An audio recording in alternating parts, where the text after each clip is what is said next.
친구가 해고되면 경기 침체, 친척이 해고되면 불황, 본인이 해고되면 공황이라는 얘기가 있습니다.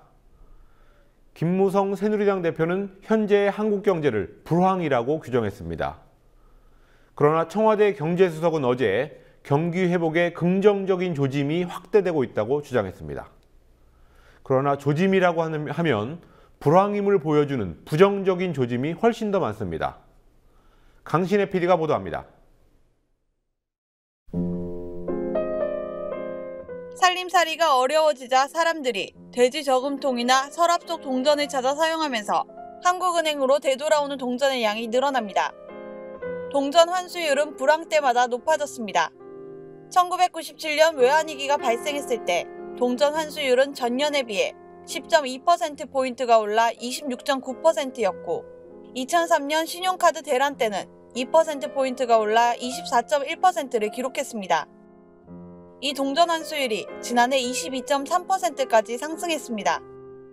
최근 3년간 최고 수준이고 글로벌 금융위기 이듬해인 2009년의 22.3%와 같은 수준입니다. 과거 각종 경제위기 상황 때와 마찬가지로 적은 돈까지 모아 소비에 쓰는 현상이 반영된 것이라는 분석입니다. 의류나 신발 구매에 지출하는 비용도 줄었습니다.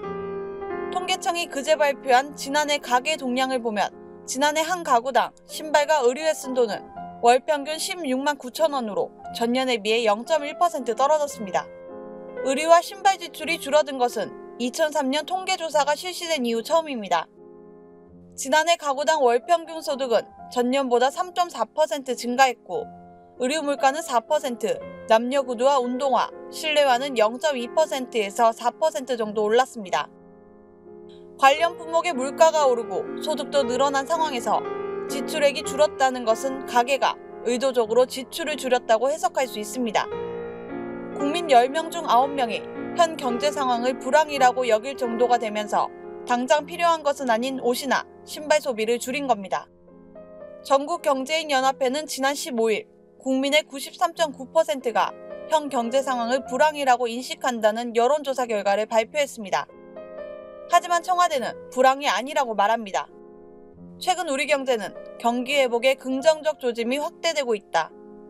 안종범 청와대 경제수석은 어제 원래 브리핑에서 부동산, 고용, 소비심리 등이 차츰 개선되는 추세라며 이 같은 낙관론을 폈습니다.